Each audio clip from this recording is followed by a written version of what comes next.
watching out for you. This is Storm Team 8. It was a big early season snowfall for parts of mid-Michigan. This is the view on visible satellites. So we're taking a picture from 22,000 miles up and looking for anything that's big and white. And we're seeing this bulk of snow cover across the good chunk of Michigan, 6, 8, even 10 inches of snow for Lansing. And you just have to drive about a half hour east of Grand Rapids before you start to run into the snow. Now behind the snow shower, some cool weather, and that's here to stay here through the 8-day forecast. Next chance of snow comes in late Thursday, and it's a small chance. And then over the weekend, we've got a system that's coming in that could produce rain to start with, and that could transition to a mix or light snow later in the weekend, and I'll show you more on that in just a second.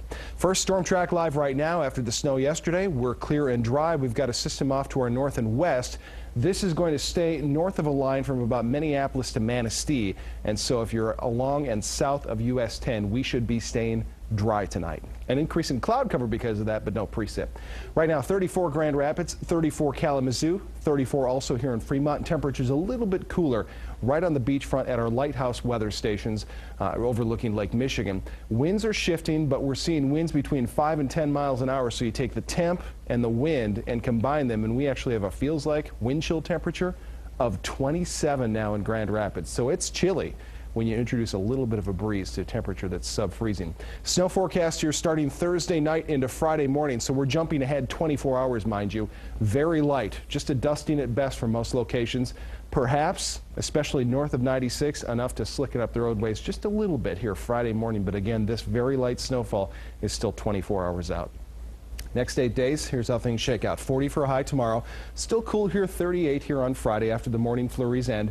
Over the weekend, that's our next system pushing in. Saturday night, we could see a chance of rain moving in, and then cooler weather filters through Sunday. That could take some of that rain Sunday, change it over to a mix or perhaps light snow. I'm not expecting big accumulations. I don't see this as a big event. Chance of some lake effect snow with cooler air moving across Lake Michigan coming up here Monday, Tuesday. So even though we got hammered pretty good here across parts of mid-Michigan and south central Michigan yesterday, it looks like we escaped here in Grand Rapids, and I don't see any big weather events here on the horizon. Oh. Well, that's not the best part of the news. Was that was a tough forecast. I know you guys worked on that really diligently, and you called it because there was, like on my drive, there was no snow, and some places got all the snow you talked about. Not easy to do. Right. Perhaps behind the scenes there was a bead of sweat on people's brow. Well, you never let them see you sweat. Yeah. And you handled it well, Kyle. Thanks.